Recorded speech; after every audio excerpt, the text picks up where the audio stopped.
and the people who love them. Hello, this is The Thing About Cars coming to you from Strong Box West in Atlanta, Georgia. We have around the tables most of our usual players. Let's do quick introductions. Eric. Beka. Ronny. Ben. And I am Mickey. On the board, we've got 3, maybe 4 quick topics that we want to just tackle for the day. Ben has a traveling job, and so he's got some observations to make about the car rental world, specifically around one company. We'll get to that in a minute. I have a question related to turbochargers. Ronny wants to talk about appreciating your mechanic, and Beka has a fuse problem with her G8.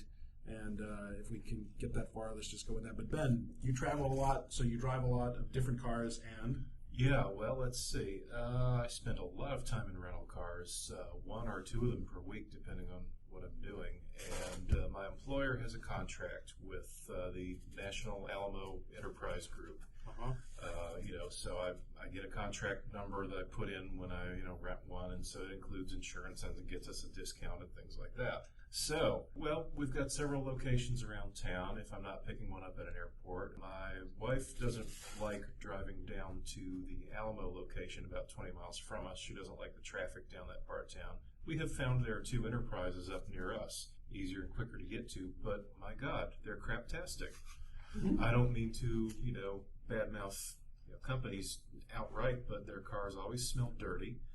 They're much higher mileage than what I get from their corporate siblings. In fact, I had to laugh at this because the Alamo location changed their hours. They shortened their hours. They said, well, it's to match the Enterprise locations we trade cars with. Really? Because the Alamo location always gives me low mileage, fairly new cars. And Enterprise always gives me very dirty old cars.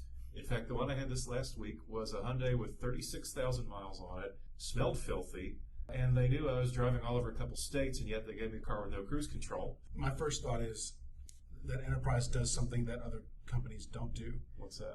But let me, before I get into that, I do want to say that I've had sort of the opposite experience. Whenever I call around to look for rental cars and rental car rates, Enterprise almost always beats the competition. Yeah, they're good on price. They're good on price. I've never had a car that really smelled bad. I've had cars that looked kind of bad, and this brings me to the point that I was withholding for a minute, because Enterprise does typically not hire somebody to actually wash and vacuum and clean out their cars.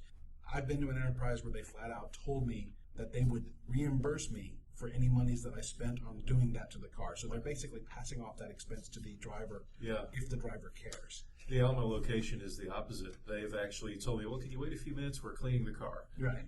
And it comes out nice and sparkly and fresh. And if I wanted to, I could drive my car to a detail shop and have them detail the whole thing for $100, and Enterprise would probably just hand me a check for $100. No, I've had rental cars from them going back more than 15 years in multiple states, and every single one has smelled filthy.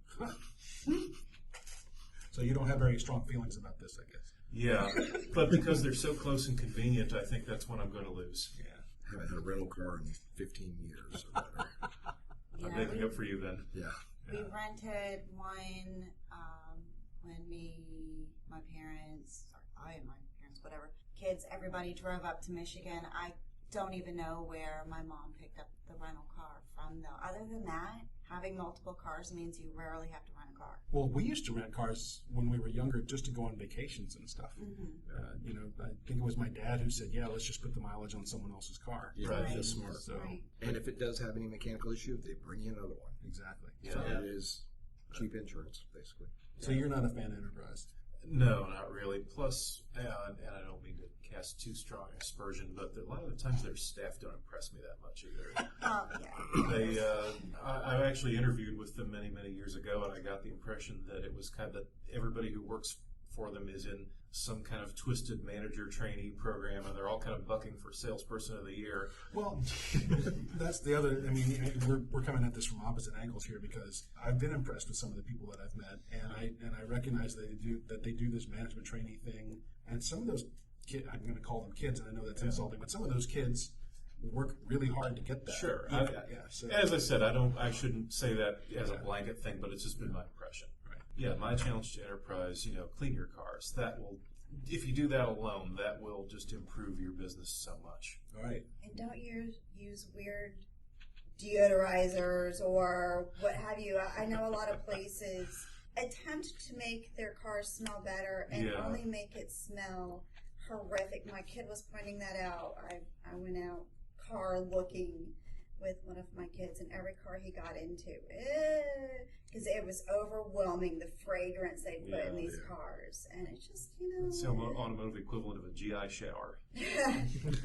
All right, next topic on the list is my turbo question mark thing. So I was watching television, and it was a wheeler dealer thing where the new guy, Ant Anstead, he was describing the mechanics, the mechanisms of a turbo for the people who don't know how to work them, how they function. And then he wraps up his whole speech with the phrase, every car should have one. And I thought that was a pretty bold thing to say, right? Because on the one hand, I do see the case that he's making in terms of what a turbo does for an engine. But still, we look around and very few cars, percentage-wise, actually have them overall. So I raised the question to us, should every car have a turbo? No. Eric had previously brought up the point of a lot of people don't know How to own a turbo. Right. I was going to say how to drive a turbo. It's a little iffy saying it that way. But and we have talked about this on mic before. We've briefly touched on it, but I wanted to do. But not the idea of every car, why every car should have one, according to this person. Well, if cars are disposable now, which they are, then yeah, that's great. Because turbos do not add longevity, they take it. But why not touch on the benefits of what a turbo would do for a car, as opposed to just saying that maybe other people don't know what benefits it would bring? You get over 100% volumetric efficiency, but it takes away from longevity. Hold on, because I need an ELI 5 on that. But Ronnie's been trying to. Well, I think a good thing to bring up is how a turbo actually works, or what it is, for those of our listeners that don't know what it is. Ultimately, a turbo is a compressor housing that uses the exhaust gas from the engine to spin a compressor that forces air back into the intake, because one of the limiting factors of an engine is how much air it can bring in. We can always dump fuel into an engine to get an explosion. We can always create a bigger spark, but getting enough air to reach what we call stoichiometric efficiency, which I can't pronounce properly, I apologize. Ultimately, it's 14.7 parts of air to 1 part of fuel is what your optimal explosion ratio is. So you can get the fuel all you want, but you won't be able to get the air to match unless you have something forcing air in, which is what a turbo does. Superchargers work on a similar principle. Instead of using the exhaust gas, it's a compressor that runs off of a belt, which is driven off of your crankshaft pulley. So you get air forced in that way. The conversation would be, yes, it increases efficiency, so you can you get more power out of it. As Eric said, you get higher volumetric efficiency. So there's normally an engine runs off of a vacuum. It depends on the piston sucking air in to the combustion chamber.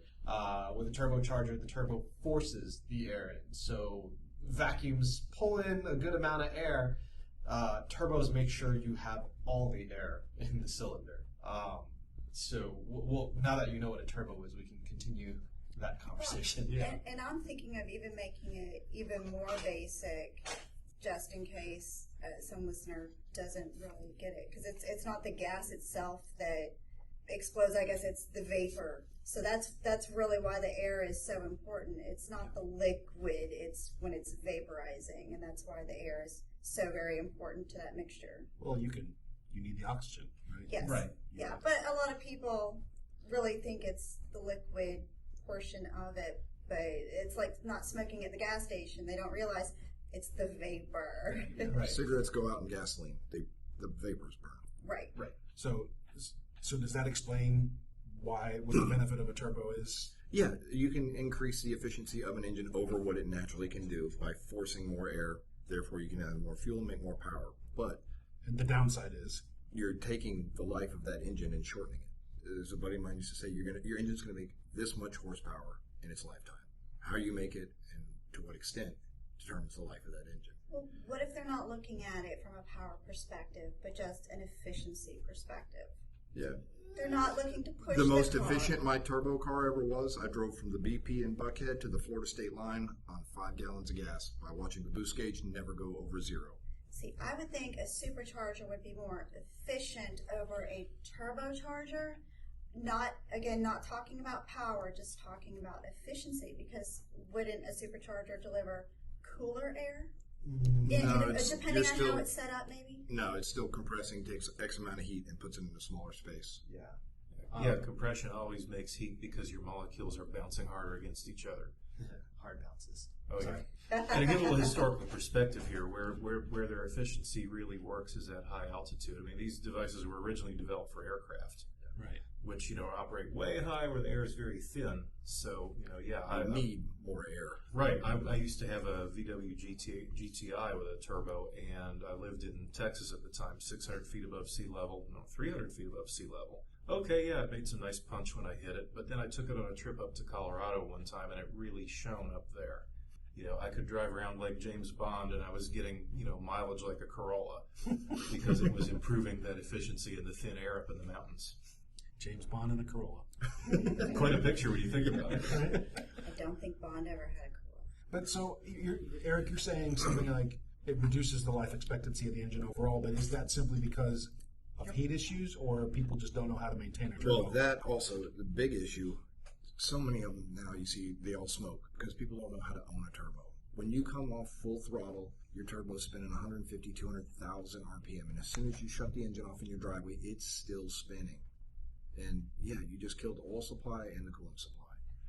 Mostly the oil supply is the big one. So if you do have a turbo, Let it idle. for how long? I used to do it. I'd coast into my neighborhood. I figured out the amount of speed, so it was a couple minutes.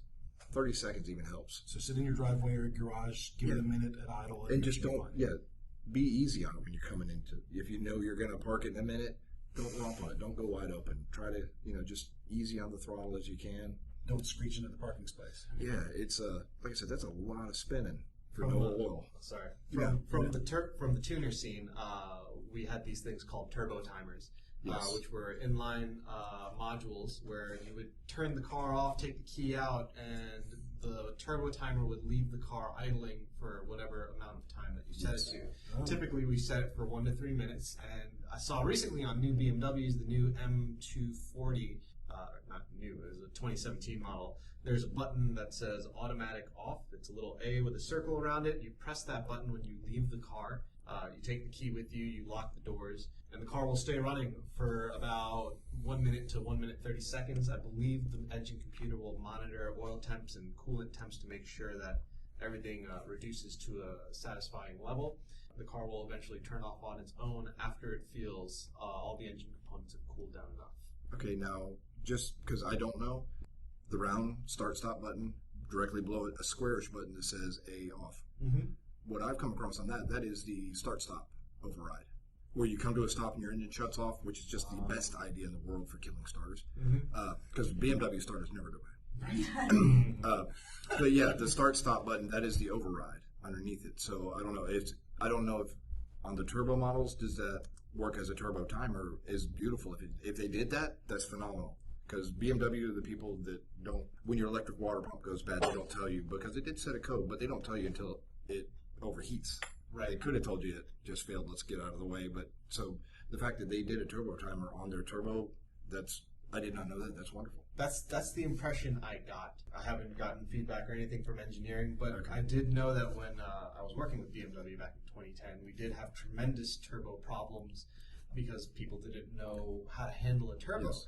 Like, for one thing, actually no, that's a direct injection issue, so I won't even bring that up. Yeah.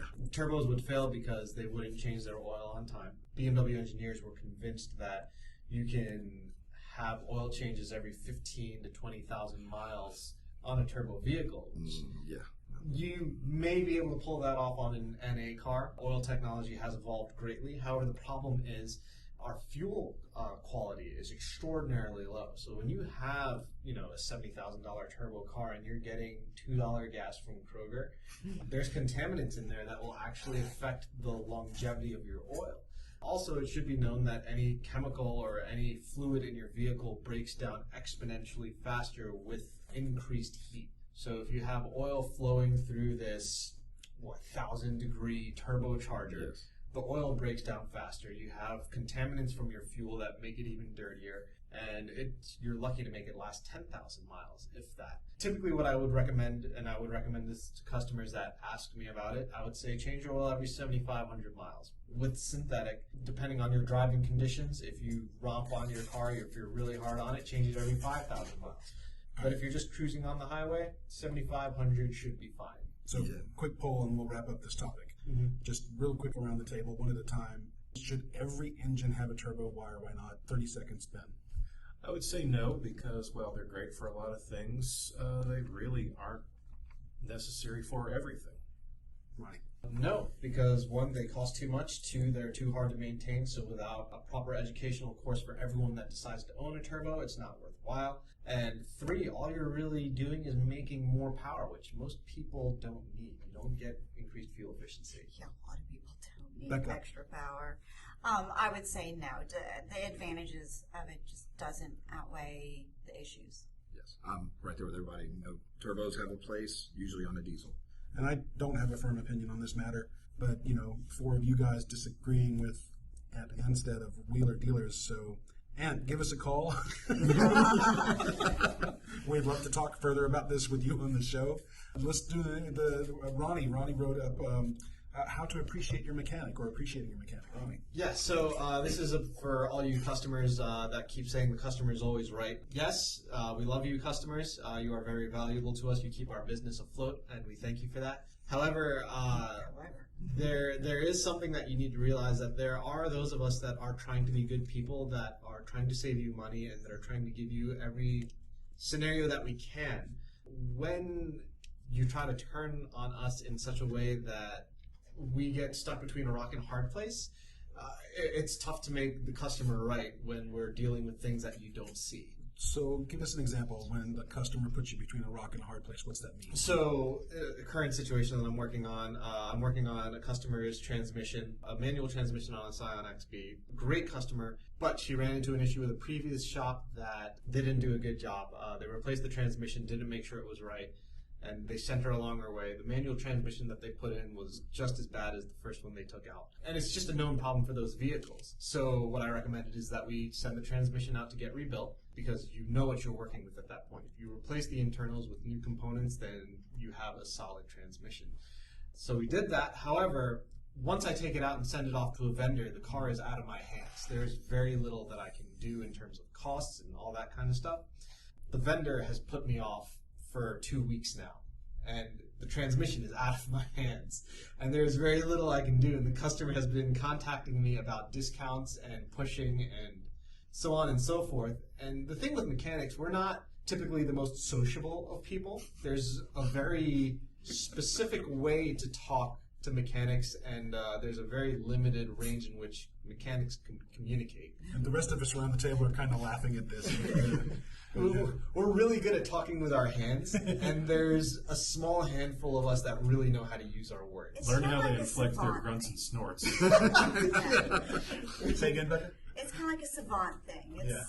they're their own people. Yes, there's a specific way. Right. So they work in very simple tones, and they work in very simple words. If we are working very hard to get you something, and we are being honest with you, and we say, I'm sorry, but this is really the situation that we're dealing with, you gotta have a little bit of patience and grace with them, because cars have just become a really weird thing to deal with.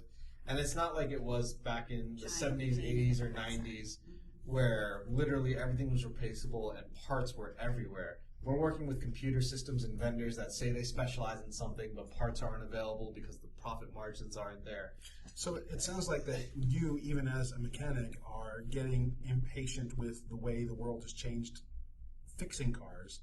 And this is happening simultaneously as your customers getting impatient and frustrated because they're waiting on you, you're waiting on someone else. The whole thing has been sort of... Right. They can't fix every component of the car. People have become more the fast food type of society where everything is hurry up, do it now. The mechanics have to send things out more often. But as a side note, I completely understand what he's saying. A lot of people who don't know anything about cars, there are so many horrible mechanics out there. They're either bad at what they do, or they're so busy selling step-ups or whatever like that. And a lot of people that don't know about cars, they don't know what's right, what's accurate. They don't know who's trying to pull one over and who is Who you can honestly trust. trying to... Right. Exactly. I mean, yeah, there's Yelp, but, it's really difficult. So when you said terrible mechanics, that's when Eric raised his hand. And Well, no, I just I meant Eric. no. It's Derek's terrible. Yes, I am horrible mechanic. Yes. No, come on. No, I'm kidding. but I did say the Holly and Select last night. Sorry, but no, the customer's always right. I had an old school manager once said, "No, right is always right." This industry used to be a skilled trade. It is now a service industry. A customer will come in and say, "I need all this work done, but I have to have it by 4." Well, that's not how it works. You need all this work done. If you want it done properly, I work quickly. I like to think I'm a decent mechanic, and I'm very efficient at what I do. You have to give me the time to fix your car right. But the customer isn't educated in what it takes to repair Right. that part. And they need to be willing to be educated by me or another mechanic that's willing to take the time to say, this is what your car needs. I will tell you the priorities of what needs to be done first. What is the safety issue? What is secondary? That classic sign that we've all seen in the mechanic shop, you can have your car done good, fast, or cheap, pick 2. Yes. So, Yeah. so how then do we appreciate our mechanics? So I think something that I've come across and that I used to host at BMW was what we call after sales educational courses, which is a course on knowing your car after you've purchased it in terms of maintenance and all those kinds of things. Again, I'm going to say it's a little bit difficult because not all mechanics are well versed in communications. When a guy walks up to you with a dirty air filter not from your car and says, "Well, hot dang, someone's trying to build a chipmunk nest right up in your air filter here, so we want to have to replace that $20, And It's a terrible Southern accent. Well, I don't know who's doing all right. That was all right, actually. That sounded like a real mechanic I worked with. Yeah, yeah. It's a mechanic Southern accent, Yes. not a normal Southern accent. Yes. It's difficult to get away from If you can't understand what your mechanic is saying and they can't give it to you in solid ABCs, you probably shouldn't follow them. But you have to do your own due diligence and follow your own service records. However, if you found that magical mechanic that your family trusts, your friends trust, they have honestly said, "I'm sorry, I can't help you because I don't know what's wrong. There's specialists that I can recommend." If they recommend other people because they know that they have reached a limit, that is a good mechanic. Just appreciate them. Thank them for their honesty. Thank them for the time that they're willing to put in, because there's many times that we mechanics will look at something and spend hours on something, and we will not find anything fixable, and we say, "Sorry, we came up dry. Don't worry about paying for anything." But that's 6 hours out of our day that we're not getting paid for. Right, and that was just crossing my mind, something that you should point out, how mechanics generally get paid. 100% commission. Yeah, so there's this system called flat rate. We have a book, technically. All Data, Mitchell, and I think Reynolds is another system that we follow in terms of a price guide. The book has your make and model. We look that up, and then we look up the job. So if we're replacing a water pump, we look at the book, and we say for a 2000 Pontiac Sunfire, the book says 2.2 hours to replace the water pump. No matter what, whether we take half an hour or 6 hours, we charge you 2.2 hours, plus parts, supplies, tax, whatever. So if that water pump has rusted bolts, or we accidentally snap a bolt because it's been corroded, and it's stuck in the block, and we spend the next 3 days drilling and tapping that bolt out, we're still only charging you 2.2 hours of labor. So we just lost a ton of time and a ton of money. Now, there are places that will supplement that somehow, but typically... Depends on where you work. Yeah. A lot of people don't realize that book is there to protect the customer, because if it takes me the first time I do a job a whole day to do a 2-hour job, I can't charge you that 8 to 10 hours that I spent on it. I have to charge you the 2 hours that it's supposed to take. It's there for their protection, for consistency throughout the industry, nationwide, worldwide, whatever. And So you're not even saying that in order to thank a mechanic or to appreciate a mechanic, you're not even saying that donuts or beignets are even needed. no, it Just doesn't be a- have to be just coffee, be doesn't a have to be good donuts. customer. Yeah, so being... Say thank you. Yeah, say thank you, appreciate them, send them customers that aren't saying, "Oh, well, I found this guy up the street that'll do it for half the price." Yes. And please, I had a lady Yeah. call me. Then go do that. Oh my gosh, this drove me nuts. A lady called me off of a referral. She said, "Oh, this person told me to call you. I'm looking to get my convertible top on my BMW replaced." I've said, "Oh, I'm sorry, I really don't do convertible top work. I can replace the motor. I can look into diagnosing if there's a problem." She said, "No, I want the whole thing done." I said, "Okay, I can refer you to a friend who does this kind of stuff. He's a body shop. He does excellent work. He works on high-end cars. Let me text him real quick." texted my buddy. He gave me a general quote estimate. Ladies and gentlemen, estimates mean a roundabout number. It doesn't mean that's going to be the number. Could be higher, could be lower.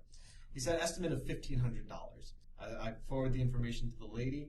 The lady says, "Oh, well, I came across this shop that said they would do it for $1,100. Okay, That is less. That's great, ma'am. What would you like me to do?" And she said, "Well, I want you to beat it." I said, "Well, I'm not doing the work. I got the information for you from a friend, and if you feel more comfortable with the quality of work that $1,100 will bring you, then go for the $1,100. But I can say out of experience that my friend has done this a number of times, and probably a better idea to go with the $1,500 rather than trying to save yourself a little bit of money now and then spend way more later on just trying to get it done right at all." Yeah. That's the thing. I think many of us are sort of programmed to be super bargain hunters on all kinds of services, right? I mean, you have someone like Double C Beka, who's not here at the moment, but you know, she can find the sweetest deal on any number of things. On the other hand, maybe that's not always the right approach. So Sometimes you get what you pay for. Yeah, that's where I was going to go. I mean, sometimes it all comes down to that. A lot of times it's comparing what's included in that cost, how far into the work, you know, if you're having something rebuilt, you know, how much or how detailed they're doing it. A lot of things that go into cars really is an art form. So are you getting somebody who's an artist, or are you getting somebody who's just doing a job? You know, it depends. Yeah. we're running out of time. Becca, you want to talk about your fuse real quick? I don't know if it was going to be really quick. It was mostly, I know y'all had seen the picture that I'd posted. There is this odd, and I use the quotes around it, the word fuse. GM refers to it as a fuse. It's on my Pontiac G8 / Holden Commodore, that it's on the positive battery terminal. Mm-hmm. There is a main cable, and then there is this device that leads to 2 wires and goes through what I can best describe as 2 60 amp ANL fuses, but it's this one little box. I think it's more like a distribution box. Mm-hmm. Through all my issues trying to get the Pontiac to someone who is willing to do the 15 labor hours for the oil pump, which I now discovered that now my alternator has just stopped working, apparently, and he had suggested that possibly it's this, air quote, fuse causing the issue. After looking into it, discovering, shockingly, this part 2 has been discontinued. A lot of the parts that are needed on the G8 have been discontinued. Most of the time, GM does not give you an alternate part. Sometimes they'll help you out and they'll say, here, try this part out instead, or I've tried every distributor that I could. Everybody is saying it's gone. Nobody is offering solutions. I know Ronny had seen one apparently going in the most current Mustang, apparently. I don't have a lot of experience with the newer ones, but so I decided to jerry-rig it. So I built my own distribution, what are we going to call it? I don't know. Basically, I just got some new eyelets, some new wire, and I chose to route it through circuit breakers instead. I had looked at ANL fuses, things like that. I mean, I know you do your homework, and I know you probably searched for parts pretty exhaustively. It kind of shocks me that there's not a replacement, or there's a word I'm looking for, an upgrade. Right. Yeah, something comparable, or, Something superseded it. That's the word I'm looking for. I wasn't able to, and I had thought about chasing what Ronny had sent, but at the same time, electrical is kind of my wheelhouse anyways. And the idea of having something that I could reset over having to track down if this was a problem part sounded like a much better alternative. Because with the circuit breaker, when it blows, you just reset it. You don't have to replace it. So, Car Stereo Supplies is actually a good Monster. I've used their stuff to replace battery terminals. They make phenomenal, or used to make phenomenally nice. And you can get all the gauges you need. You can get specific blocks with heavy gauge to small gauge wiring and make your own distribution block with good quality fuses, wires, parts. Oh, so no, as an I had alternative, the good that's have a good source for my parts. I guess I'll do a new plug. CE Auto Electric Supply. I kind of want to keep them to myself, but. And the beautiful part, you can get even 2-gauge wire that's flexible. Awesome. Wow. But no, it was just the concept of I'd like to be able to reset this. So I go through all this trouble. I have my ABS plastic sheet, and I'm, started by gluing down just to test out area, and then, screwing down and doing all my crimps and solders and this and that. So it apparently does function. All the electricity is flowing, nothing is tripping, everything's beautiful, but the alternator is still not turning back on. So something is happening between the fuse and the alternator. Right. So, as far as I can answer your question right now, I don't even remember specific. I can't even say specific. I don't even remember what everything was testing at as far as numbers. Pretty much what I'm remembering at this point is that it was flowing, things were functioning, nothing was tripping. I mean, I can go back and get specific numbers, but it's not. When we've all had a little more sleep and we're not recording at 2 o'clock in the morning, maybe that's... Yeah, I think a few of us have had some rough nights recently. So, well, shall we call it a day then? Sounds like it. We've covered a lot in this particular session. I think it's time for lunch. Yeah. All right, let's get out of here. This is The Thing About Cars. Thank you, as always, for joining us, and we look forward to hearing from you guys. If you have questions or comments or feedback or input on anything that we've ever talked about, please find us on our new website. That's TheThingAboutCars.com. TheThingAboutCars.com. And failing that, you can always find us on Facebook, but we have this really slick website that Suzanne put together for us, and we'd like to show that off. So find us there. As always, just be safe out there, and we will see you guys soon. Take care. Thank you for listening. This has been The Thing About Cars. We'll see you on the road.